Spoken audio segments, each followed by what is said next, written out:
श्री साईं सच्चरित्र अध्याय 1।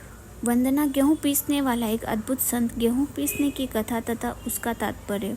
पुरातन पद्धति के अनुसार श्री हेमाड पंत श्री साईं सच्चरित्र का आरंभ वंदना द्वारा करते हैं। प्रथम श्री गणेश को साष्टांग नमन करते हैं, जो कार्य को निर्विघ्न समाप्त कर उसको यशस्वी बनाते हैं, और कहते हैं कि श्री साईं ही गणपति हैं। फिर भगवती सरस्वती को, जिन्होंने काव्य रचने की प्रेरणा दी, और कहते हैं कि श्री साईं भगवती से भिन्न नहीं हैं, जो कि स्वयं ही अपना जीवन संगीत बयान कर रहे हैं। फिर ब्रह्मा, विष्णु और महेश को, जो क्रमशः उत्पत्ति, स्थिति और संहार करता है, और कहते हैं कि श्री साईं और वे अभिन्न हैं, वे स्वयं ही गुरु बनकर भवसागर से पार उतार देंगे। फिर अपने कुल देवता श्री नारायण आदिनाथ की वंदना करते हैं, जो कि कोंकण में प्रकट हुए।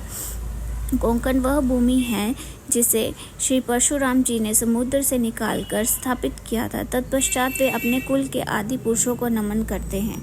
फिर श्री भारद्वाज मुनि को, जिनके गोत्र में उनका जन्म हुआ। पश्चात उन ऋषियों को, जैसे याज्ञवल्क्य, भृगु, पराशर, नारद, वेद व्यास, सनक, सनंदन, संत कुमार, शुक, शौनक, विश्वामित्र, वशिष्ठ, वामदेव, जैमिनी, वैशंपायन, नव योगेंद्र इत्यादि तथा आधुनिक संत जैसे निवृत्ति, ज्ञानदेव, सोमपान, मुक्ताबाई, जनार्दन, एकनाथ, नामदेव, तुकाराम, कान्हा, नरहरि आदि को नमन करते हैं। फिर अपने पितामह सदाशिव, पिता रघुनाथ और माता को उनके बचपन में ही गत हो गई थी। फिर अपनी चाची को, जिन्होंने उनका भरण पोषण किया, और अपने प्रिय ज्येष्ठ भ्राता को नमन करते हैं। फिर पाठकों को नमन करते हैं, जिनसे उनकी प्रार्थना है कि वे एकाग्रचित होकर कथामृत का पान करें। अंत में श्री सच्चिदानंद सद्गुरु श्री साईनाथ महाराज जी को, जो कि श्री दत्तात्रेय के अवतार और उनके आश्रयदाता हैं, और जो ब्रह्मा सत्य जगन मिथ्या का बोध कराकर समस्त प्राणियों में एक ही ब्रह्मा की व्याप्ति की अनुभूति कराते हैं। सर्व श्री पराशर, व्यास और शांडिल्य आदि के समान भक्ति के प्रकारों का संक्षेप में वर्णन कर अब ग्रंथकार महोदय निम्नलिखित कथा का प्रारंभ करते हैं। गेहूं पीसने की कथा। सन 1990 में मैं एक दिन प्रातःकाल श्री साईं बाबा के दर्शनार्थ मस्जिद में गया। वहां का विचित्र दृश्य देख मेरे आश्चर्य का ठिकाना ना रहा कि साईं बाबा मुंह हाथ धोने के पश्चात चक्की पीसने की तैयारी करने लगे। उन्होंने फर्श पर एक टाट का टुकड़ा बिछा, उस पर हाथ से पीसने वाली चक्की रखी। उन्होंने कुछ गेहूं डालकर पीसना आरंभ कर दिया। मैं सोचने लगा कि बाबा की चक्की पीसने से क्या लाभ है। उनके पास तो कोई भी नहीं है, और वे अपना निर्वाह भी भिक्षावृत्ति द्वारा ही करते हैं। इस घटना के समय वहां उपस्थित अन्य व्यक्तियों की भी ऐसी ही धारणा थी, परंतु उनसे पूछने का साहस किसे था। बाबा के चक्की पीसने का समाचार शीघ्र ही सारे गांव में फैल गया, और उनकी यह विचित्र लीला देखने हेतु तत्काल ही नर नारियों की भीड़ मस्जिद में लगने लगी।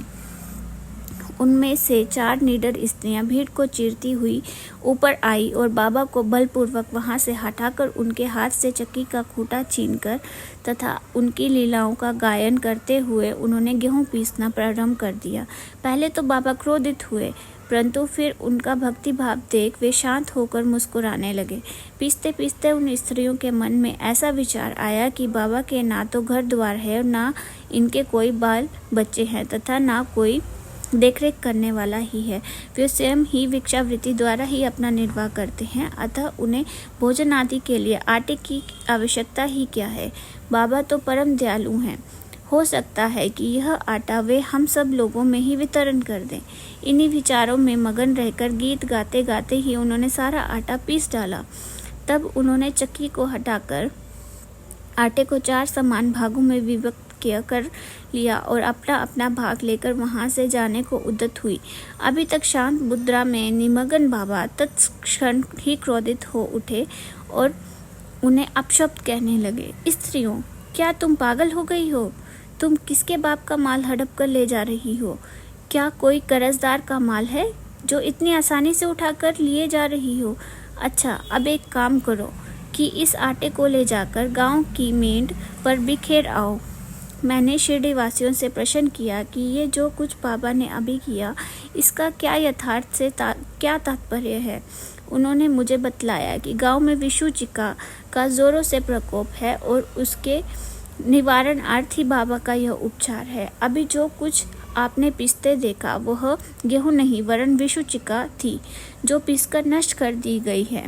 इस घटना के पश्चात सचमुच विषुचिका की संक्रामकता शांत हो गई और ग्रामवासी सुखी हो गए। यह जानकर मेरी प्रसन्नता का पारावार न रहा। मेरा कौतूहल जागृत हो गया। मैं स्वयं से प्रश्न करने लगा कि आटे और विषुचिका रोग का भौतिक तथा पारस्परिक क्या संबंध है, इसका सूत्र कैसे ज्ञात हो। घटना बुद्धिगम्य सी प्रतीत नहीं होती। अपने हृदय की संतुष्टि के हेतु इस मधुर लीला का मुझे 4 शब्दों में महत्व अवश्य प्रकट करना चाहिए।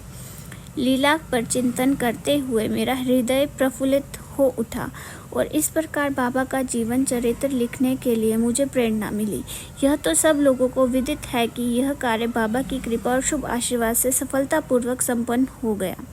आटा पीसने का तात्पर्य। शिरडी वासियों ने इस आटा पीसने की घटना का जो अर्थ लगाया वह तो प्राय ठीक है, परंतु उसके अतिरिक्त मेरे विचार से कोई अन्य अर्थ भी है।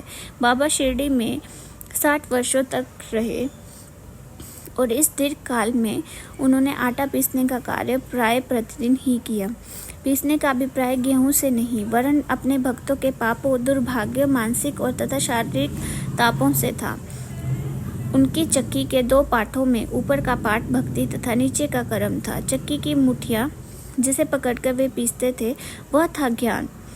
बाबा का दृढ़ विश्वास था कि जब तक मनुष्य के हृदय में प्रवृत्तियां, आसक्ति, घृणा तथा अहंकार नष्ट नहीं हो जाते, जिनका नष्ट होना अत्यंत दुष्कर है, तब तक ज्ञान तथा आत्मानुभूति संभव नहीं है।